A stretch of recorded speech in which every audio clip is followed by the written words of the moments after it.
പാഠം 567 ഒരു രാഷ്ട്രീയ പാഠം.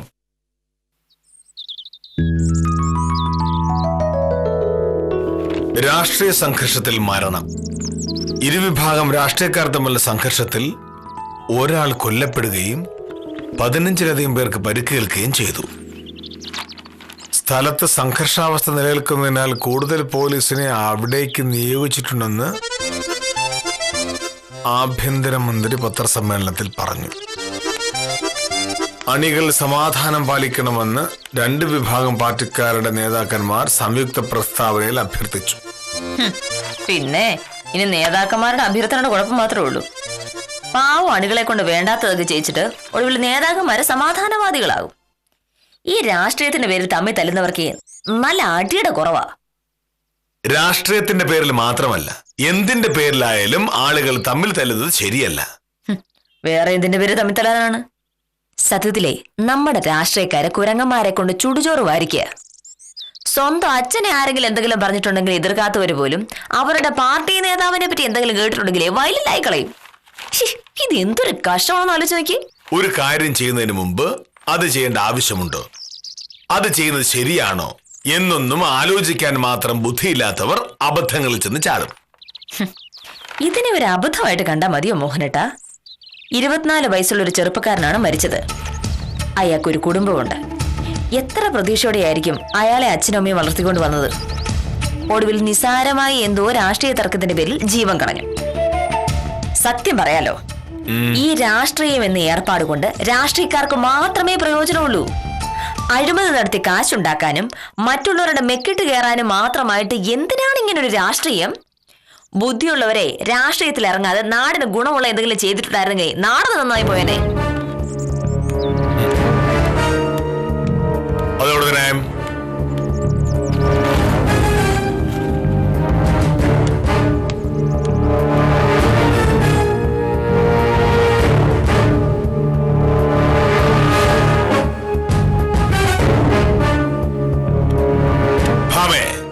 അപ്പൊ നീ എന്താ പറഞ്ഞു വരുന്നത്? ആരും രാഷ്ട്രീയത്തിൽ ഇറങ്ങാതിരുന്നാൽ ഈ നാടിന്റെ ഭാവി എന്താവും? ഒരുപാട് പേര് രാഷ്ട്രീയത്തിൽ ഇറങ്ങിയിട്ടും നാടിന്റെ ഭാവി കഷ്ടം തന്നെയല്ലേ മോഹനേട്ടാ? പുതിയ ചെറുപ്പക്കാർ നന്നായി പഠിച്ച് എന്തെങ്കിലും ജോലി സമ്പാദിച്ചിട്ടുണ്ടെങ്കിൽ അവർക്കും കൊള്ളാം, അവരുടെ കുടുംബത്തിനും കൊള്ളാം. നല്ല ന്യായം. ഒരു ജനാധിപത്യ സമൂഹത്തിൽ ഏറ്റവും പ്രധാനപ്പെട്ടത് ജനങ്ങൾ തിരഞ്ഞെടുക്കപ്പെടുന്ന ഭരണകൂടമാണ്. ഒരു നാട്ടിലെ ഏറ്റവും പ്രഗത്ഭരായ ആളുകൾ സത്യത്തിൽ രാഷ്ട്രീയത്തിലാണ് ഉണ്ടാകേണ്ടത്. അല്ലാതെ ഡോക്ടർമാരും എഞ്ചിനീയർമാരും നിന്നെപ്പോലുള്ള വക്കോലന്മാരും മാത്രം ഉണ്ടായാൽ ഈ നാടിന്റെ ഭാവി എന്താവും?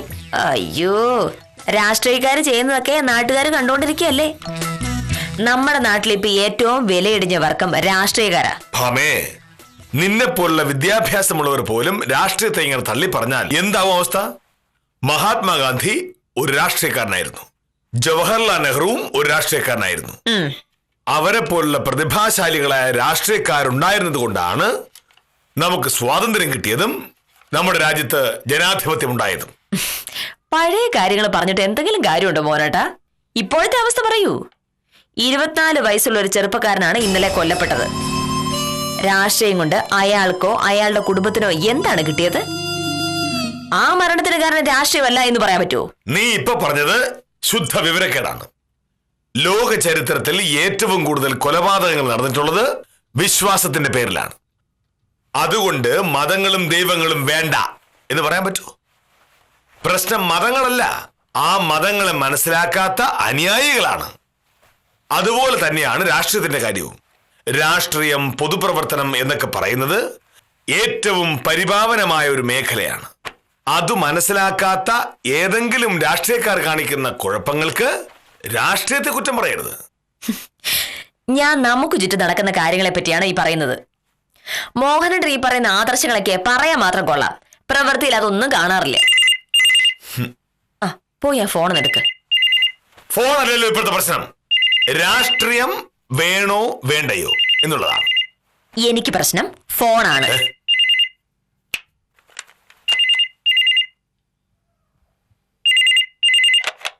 ഹലോ, ഞാൻ ഗംഗാധരനാണ്. നമസ്കാരം സാർ. എന്തായി നമ്മുടെ കാര്യം? ഞാൻ തിരുവനന്തപുരത്ത് പോയിരുന്നു.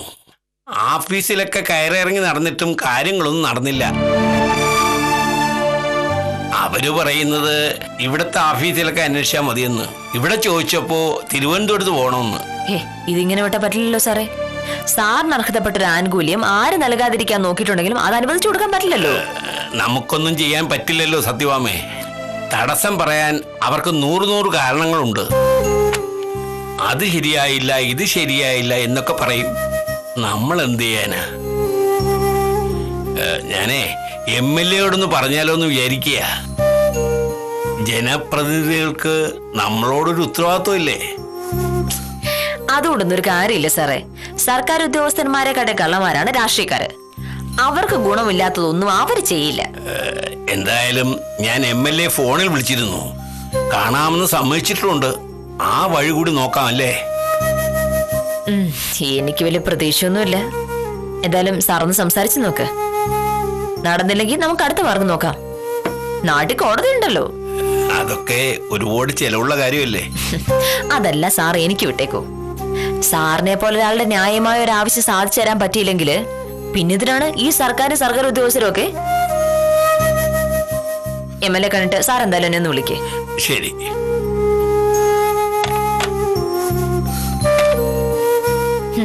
ഗംഗാധര സാറാ, 10-30 അനാഥ കുട്ടികൾക്ക് താമസവും ഭക്ഷണവും വിദ്യാഭ്യാസവും നൽകി ഒരു മഹത്തായ കാര്യം ചെയ്യുന്ന ഒരു മനുഷ്യൻ. സർക്കാരിൽ നിന്നും സാറിന് അർഹതപ്പെട്ട ചില ആനുകൂല്യങ്ങൾക്കായി 3 മാസമായി സാർ സർക്കാർ ഓഫീസുകൾ തോറും കയറി ഇറങ്ങിക്കൊണ്ടിരിക്കുക. ഒരാഫീസ് ചെല്ലുമ്പോ വേറെ ആഫീസ് ചെല്ലാൻ പറയും, അവിടെ ചെല്ലുമ്പോ മറ്റൊരിടത്തേക്ക്.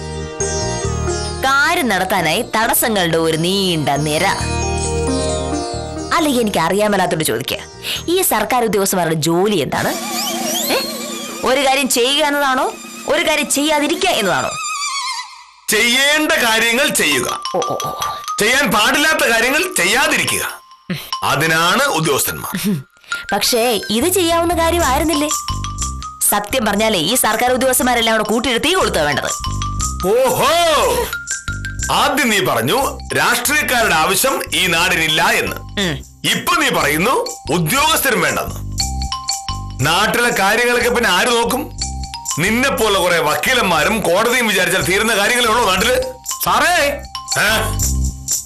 ഉത്തമന, നിന്റെ അഭിപ്രായത്തിൽ ഉത്തമനെ പോലുള്ള ബ്രോക്കർമാർക്ക് നാട്ടിൽ എന്തെങ്കിലും പ്രസക്തി ഉണ്ടോ? സാറേ,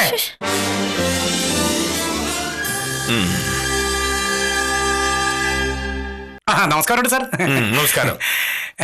ഞാൻ ആ കേശവൻകുട്ടിയുടെ വരുമാന സർട്ടിഫിക്കറ്റിന്റെ കാര്യം ഒന്ന് ഓർമ്മിപ്പിക്കാൻ വേണ്ടി വന്നതാണ്. പുള്ളിക്കാരന്റെ മൂത്ത മകന്റെ കോളേജ് അഡ്മിഷന്റെ കാര്യത്തിനാണേ. വരുമാന സർട്ടിഫിക്കറ്റ് കോടതിയിൽ കിട്ടുമോ ഉത്തമ? അല്ലെങ്കിൽ ഏതെങ്കിലും വക്കീലന്മാരുടെ വീട്ടിൽ ചെന്നാൽ വാങ്ങാൻ പറ്റുമോ ഉത്തമ? വരുമാന സർട്ടിഫിക്കറ്റ് കോടതി ഇന്നാ? എന്താണ് സാർ അങ്ങനെ പറഞ്ഞത്? ഈ നിൽക്കുന്ന വക്കോല് പറയുന്നത് അങ്ങനെയാ. നാട്ടിൽ രാഷ്ട്രീയക്കാരുടെയും സർക്കാർ ഉദ്യോഗസ്ഥരുടെയും ആവശ്യമില്ല. അവരൊക്കെ കള്ളന്മാരാണ്. സത്യസന്ധരായി ആകെയുള്ളത് വക്കോലന്മാരും ജഡ്ജിമാരും മാത്രമാണെന്ന്. ഉത്തമന് അതിനെപ്പറ്റി എന്താണ് പറയാനുള്ളത്? അത് പിന്നെ സാറേ, അങ്ങനെയൊക്കെ എടുത്തടിച്ച പോലെ ഞാൻ പറഞ്ഞത് അങ്ങനെയൊന്നും അല്ല ഉത്തമ. കുറച്ചു മുന്നേ അനാഥാലയം നടത്തുന്ന ഗംഗാധര സാർ വിളിച്ചിരുന്നു. സാറിന്റെ സ്ഥാപനത്തിന് സർക്കാരിൽ നിന്ന് ലഭിക്കേണ്ട ആനുകൂല്യങ്ങൾക്കായി സർക്കാർ ഓഫീസുകൾ തോറും കയറിറങ്ങാണ് ആ പാവ സാറ്. ഗംഗാധര സാറിനെ പോലെ ഒരാളെ സഹായിക്കാൻ മനസ്സിലെങ്കിൽ പിന്നെ ആഫീസ് ഉദ്യോഗസ്ഥരും ഒക്കെ വേണ്ട എന്ന് ഞാൻ പറഞ്ഞു. അതൊരു തെറ്റാണോ? അങ്ങനെ പറയുന്നത് തെറ്റാണെന്ന് പറയാൻ പറ്റൂല. പിന്നെ ഇന്ന് പത്രത്തിൽ കണ്ടൊരു വാർത്ത.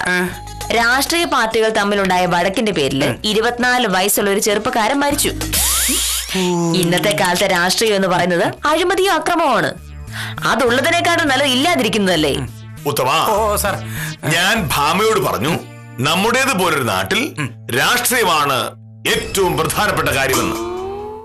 ഒരു സംഘർഷമുണ്ടായി ഒരാൾ മരിച്ചതിന്റെ പേരിൽ രാഷ്ട്രീയം വേണ്ട എന്ന് പറഞ്ഞാൽ ജനങ്ങൾക്ക് വേണ്ടി ഭരിക്കേണ്ടവരാണ് രാഷ്ട്രീയക്കാർ.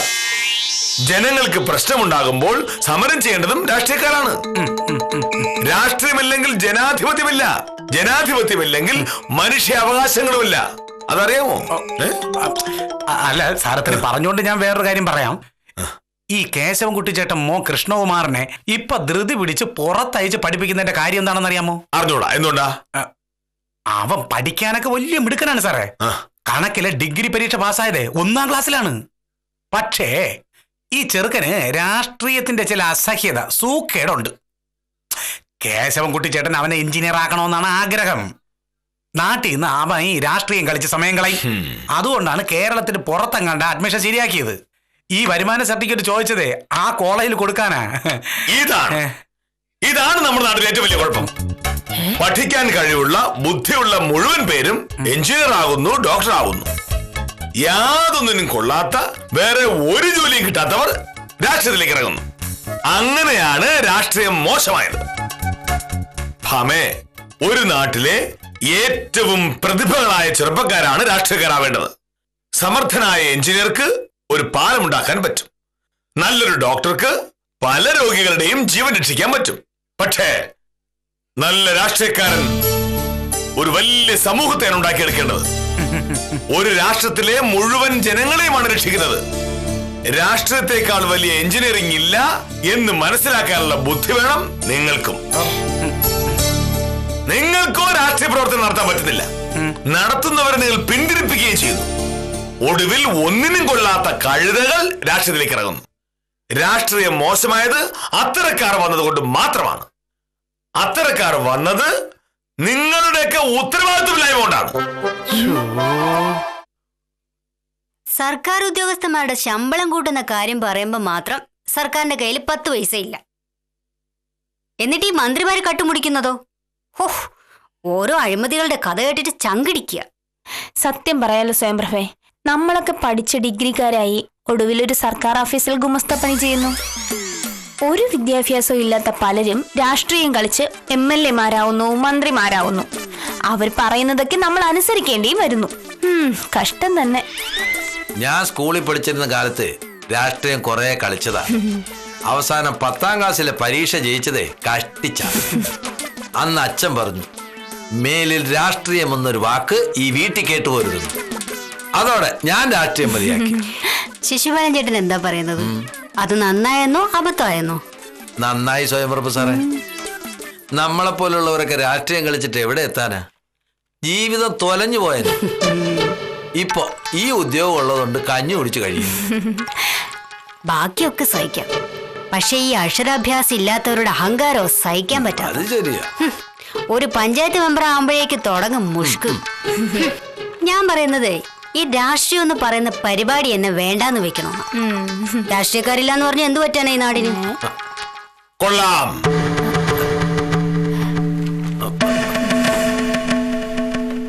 ഡിഗ്രിക്കാരിയായ ഒരു സർക്കാർ ഉദ്യോഗസ്ഥ തന്നെ അത് പറയണം. രാഷ്ട്രീയക്കാരെ സ്വയംപ്രഭയ്ക്ക് പുച്ഛമാണെന്ന് മനസ്സിലായി. ജനാധിപത്യത്തോട് എങ്ങനെയാ?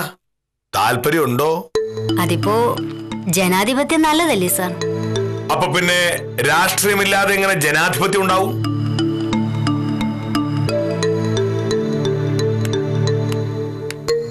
സ്വയംപ്രഭേ, നമ്മുടെ നാട്ടിലെ പത്രം പോലും വായിക്കാത്ത ചില പരിഷ്കാരികൾ പറയുന്ന മണ്ടത്തരങ്ങൾ സ്വയംപ്രഭയും എഴുന്നള്ളിക്കരുത്. ഒരു നാട്ടിലെ ഏറ്റവും പ്രധാനപ്പെട്ട ഉത്തരവാദിത്തം ക്ഷേമകരമായ ഭരണമാണ്. അതാര് ചെയ്യും? ഞാനും സ്വയംപ്രഭയും കൂടെ നാട് ഭരിച്ചാൽ മതിയോ? അതല്ല സാർ, സ്വയംപ്രഭ പറഞ്ഞാലും കാര്യമുണ്ട്. പത്രം തുറന്ന അഴിമതി എന്ന് മാത്രമേ കേൾക്കാനുള്ളൂ. ഈ കഥകൾ കേട്ടാ ആർക്കായാലും രാഷ്ട്രീയത്തോട് ഒരു ഇഷ്ടക്കുറവ് തോന്നില്ലേ? തോന്നും. നമ്മുടെ നാട്ടിലെ സർക്കാർ ആഫീസുകളിൽ മിക്കവാറും കൈക്കൂലിയും സ്വജനപക്ഷപാതവും നടക്കുന്നുണ്ട്. എത്രയോ വില്ലേജ് ആഫീസുകളിൽ അഴിമതി നടക്കുന്നുണ്ട്. അതുകൊണ്ട് വില്ലേജ് ആഫീസ് വേണ്ട എന്ന് പറയാൻ പറ്റുമോ? സ്വയംപ്രഭേ, കുഴപ്പം വില്ലേജ് ആഫീസിന്റേതല്ല, അവിടെ ജോലി ചെയ്യുന്ന അഴിമതിക്കാരായ ഉദ്യോഗസ്ഥരുടേതാണ്. അതുപോലെ രാഷ്ട്രീയത്തിന്റെ നല്ല കുഴപ്പം, അഴിമതിക്കാരായ രാഷ്ട്രീയക്കാരാണ് കുഴപ്പക്കാർ. അത്തരക്കാരെ കയ്യോടെ പിടിച്ച് ഇറക്കി വിട്ട് രാഷ്ട്രീയം ശുദ്ധീകരിക്കണമെങ്കിൽ ഇങ്ങനെ കണ്ണുമിഴിച്ചിരുന്നാ പോരാ. ജനങ്ങളുടെ ശ്രദ്ധയുണ്ടാകണം. രാഷ്ട്രീയക്കാർക്ക് തെറ്റുപറ്റുമ്പോൾ അവരെ തിരുത്താൻ വോട്ട് എന്നൊരായുധമുണ്ട്. അതെടുത്തങ്ങ് പ്രയോഗിക്കണം. ജനങ്ങൾ കൃത്യമായി ശ്രദ്ധിക്കുന്നു എന്നറിയുമ്പോൾ രാഷ്ട്രീയക്കാർ ഒന്ന് പേടിക്കും. അവർ സത്യസന്ധമായി ജോലി ചെയ്യും. അങ്ങനെ മാത്രമേ നാട് നന്നാവൂ. അല്ലാതെ അന്യായത്തിനെതിരെ ഒരു ചെറുവിരൽ പോലും അനക്കാതെ ഇവിടെ ഇരുന്നിങ്ങനെ വർത്താനം പറഞ്ഞിട്ട് ഒരു കാര്യമില്ല. ജനാധിപത്യം എന്നാൽ ജനങ്ങളുടെ ഭരണമാണ്. ആ ജനങ്ങളുടേതെന്ന് പറയുന്നത് പാർട്ടിക്കാരുടേത് മാത്രമല്ല, ഞാനും ശിശുപാലനും സ്വയംപ്രഭയും കാഞ്ചനയും ഒക്കെയാണ്.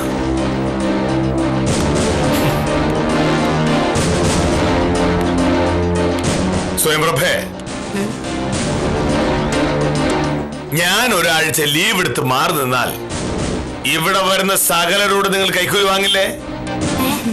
ഞാനോ? ഇല്ല സർ. ഞാൻ ഇല്ലാത്ത നേരത്ത് നിങ്ങൾ കൈക്കൂലി ചോദിച്ചതിന് തെളിവ് എത്ര വേണം? ആളുകളെ ഞാൻ വിളിക്കട്ടെ?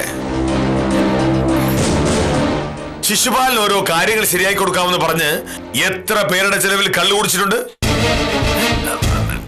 ഞാനോ? ഒക്കെ എനിക്കറിയാം. ഒരു കൈവശാവകാശ സർട്ടിഫിക്കറ്റിന്റെ പേര് പറഞ്ഞ് കാഞ്ചന ഒരു പ്രഷർ കുക്കർ ഒപ്പിച്ചത് ഓർമ്മയുണ്ടോ? അത് തിരിച്ചു കൊടുത്തു സാർ. വേറെ വഴിയില്ലാതെ വന്നപ്പോ ഒരു സമൂഹത്തിന് അവർ അർഹിക്കുന്ന സർക്കാരിനെ കിട്ടൂ എന്നൊരു മഹത് വചനമുണ്ട്. നിങ്ങൾക്ക് കിട്ടുന്ന സർക്കാർ പിന്നെ എങ്ങനെ നല്ലതാവും? അത് രാഷ്ട്രീയത്തിന്റെ കുഴപ്പമല്ല, സമൂഹത്തിന്റെ കുഴപ്പമാണ്. അതുകൊണ്ട് വെറുതെ രാഷ്ട്രീയക്കാരെ കുറ്റം പറയാതെ ആദ്യം സ്വയം നന്നാകുക.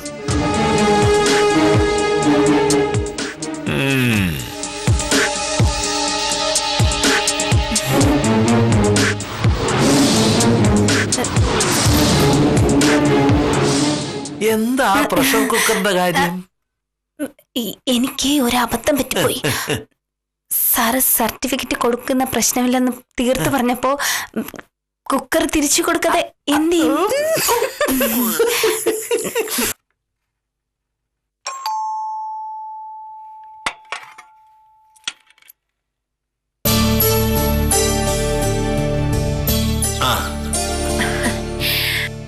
കേറി വരൂ സർ. സാർ ഇരിക്കെ, ഞാൻ ചായ എടുക്കാം. ചായ ഒന്നും വേണ്ട. മോഹനകൃഷ്ണൻ ഇല്ലേ ഇവിടെ? ഇല്ല, മോഹനന്റെ വരാൻ നേരാവുന്നല്ലേ ഉള്ളൂ. സാർ എന്ത് തീരുമാനിച്ചു? കോടതി പോകാൻ തന്നെയാണോ? അത് പറയാനാ ഞാൻ വന്നത്. MLA ഫോണിൽ വിളിച്ചിരുന്ന കാര്യം ഞാൻ പറഞ്ഞിരുന്നല്ലോ. 1 മണിക്കൂറിനുള്ളിൽ MLA എന്നെ കാണാൻ വന്നു. ഞാൻ കാര്യങ്ങളൊക്കെ വിസ്തരിച്ച് പറഞ്ഞതോടെ അയാൾ ഉഷാറായി. എന്നെ അയാളുടെ കാറിൽ കയറ്റി നേരെ ഓഫീസിലേക്ക് പോയി. MLA കണ്ടതോടെ കാര്യങ്ങൾക്കൊക്കെ ഒരു മാറ്റം വന്നു. ഇന്നലെ വരെ ഓരോ തടസ്സവാദങ്ങൾ പറഞ്ഞവരൊന്നും ഇന്ന് മിണ്ടിയില്ല. പേരിന് ഓരോരോ ന്യായങ്ങൾ പറഞ്ഞവർ MLAയുടെ വായിൽ നിന്ന് കേൾക്കുകയും ചെയ്തു. പൊതുജനത്തെ സഹായിക്കാനായി സർക്കാർ ശമ്പളം വാങ്ങുന്നവർ പൊതുജനത്തെ ഉപദ്രവിക്കരുതെന്നും പറഞ്ഞ് അയാളൊരു പ്രകടനമായിരുന്നു. അവസാനം ഒരാഴ്ചക്കുള്ളിൽ എന്റെ കാര്യങ്ങൾ ശരിയാക്കി തരാമെന്ന് അവർ ഏറ്റു. പക്ഷേ അതും MLA സമ്മതിച്ചില്ല.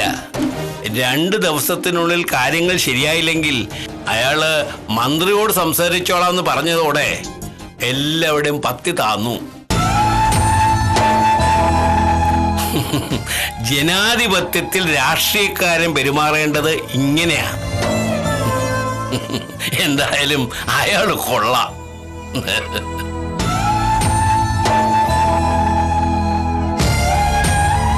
എന്താ സത്യഭാമയുടെ മുഖത്തൊരു വല്ലായ്മ? ഒന്നുമില്ല സർ. രാവിലെ ഞാനും മോഹനേട്ടനും തമ്മിൽ ഒരു തർക്കമുണ്ടായി. നാട്ടിലെ എല്ലാ കുഴപ്പങ്ങളും ഉണ്ടാക്കുന്നത് രാഷ്ട്രീയക്കാരാണെന്ന് ഞാൻ പറഞ്ഞു. പക്ഷെ മോഹനേട്ടൻ അത് സമ്മതിച്ചെന്നില്ല. ഇപ്പോ രാഷ്ട്രീയക്കാരൻ ഇടപെട്ടപ്പോ പ്രശ്നം എളുപ്പത്തിൽ തീരുകയും ചെയ്തു. അത് സത്യഭാമ പറഞ്ഞ അത്ര ശരിയല്ല. കാരണം നമ്മുടേതുപോലുള്ള രാജ്യത്ത് രാഷ്ട്രീയക്കാർ തന്നെയാണ് ഏറ്റവും പ്രധാനപ്പെട്ടത്. അങ്ങനെയല്ലേ വേണ്ടത്? ഉദ്യോഗസ്ഥന്മാർ അവരുടെ സ്വന്തം ഇഷ്ടത്തിന് പഠിച്ച് പരീക്ഷ ജയിച്ച് ജോലി വാങ്ങുന്നവരാ. രാഷ്ട്രീയക്കാരെ തിരഞ്ഞെടുക്കുന്നത് അവരല്ല, നമ്മളാണ്. രാഷ്ട്രീയക്കാർ മോശക്കാരനായി പോകുന്നുണ്ടെങ്കിൽ അതിൽ നമുക്ക് ഉത്തരവാദിത്വമുണ്ട്. കാരണം MLA MP ഒക്കെ തീരുമാനിക്കാനുള്ള അവകാശം നമുക്കല്ലേ. നമ്മുടെ തെരഞ്ഞെടുക്കൽ മോശമായി പോയാൽ അതിന്റെ ഫലം നമ്മൾ അനുഭവിക്കേണ്ടി വരും. ആളുകൾ മക്കളെ ഡോക്ടറാക്കാനും എഞ്ചിനീയറാക്കാനും IAS കാരനാക്കാനും ഒക്കെ ആഗ്രഹിക്കും. എൻ്റെ മകൻ നല്ലൊരു രാഷ്ട്രീയക്കാരനാവണമെന്ന് ആഗ്രഹിക്കുന്ന ഏതെങ്കിലും ഒരു അച്ഛനും അമ്മയും ഉണ്ടോ ഈ നാട്ടിൽ? അതും ശരിയാ. അങ്ങനെ ആവരുത്. അങ്ങനെ ആവുന്നത് കൊണ്ടാണ് ഉത്തരവാദിത്വ ബോധവും സത്യസന്ധതയുള്ളവർ രാഷ്ട്രീയത്തിൽ വരാത്തത്.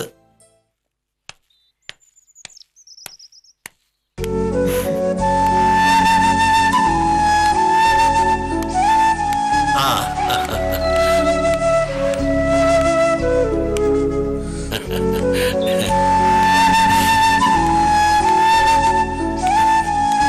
നമസ്കാരം സാർ. നമസ്കാരം. എപ്പോ വന്നായിരുന്നു? ഇപ്പൊ വന്നതേ ഉള്ളൂ. ഞാൻ ഇറങ്ങിയ MLA ഇടപെട്ട് എന്റെ പ്രശ്നങ്ങൾക്കൊക്കെ ഒരു പരിഹാരം കണ്ടു. ജനാധിപത്യത്തിൽ സത്യസന്ധരായ രാഷ്ട്രീയക്കാരാണ് ഏറ്റവും അത്യാവശ്യം എന്ന് ഞാൻ പറയായിരുന്നു. അപ്പോ ഇറങ്ങട്ടെ.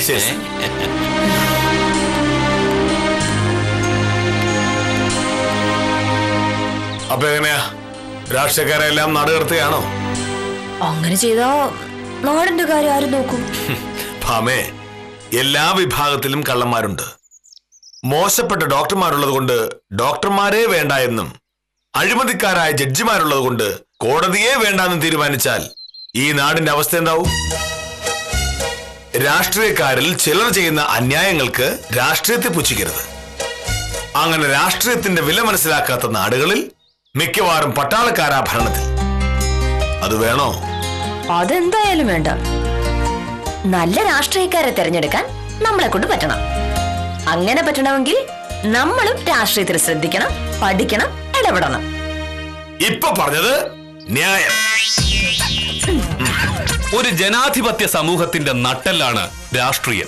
രാഷ്ട്രീയക്കാർ മോശക്കാരാണെന്ന പടുന്യായം പറഞ്ഞ് രാഷ്ട്രത്തോടുള്ള ഉത്തരവാദിത്തത്തിൽ നിന്നും പൗരന്മാർ ഒളിച്ചോടുമ്പോൾ രാഷ്ട്രീയം കൂടുതൽ ദുഷിക്കുന്നു. ദുഷിച്ച രാഷ്ട്രീയം ജനാധിപത്യത്തെ തന്നെ നശിപ്പിക്കുമെന്ന് ഓർമ്മിപ്പിച്ച് ഇന്നത്തേക്ക് വിടാം.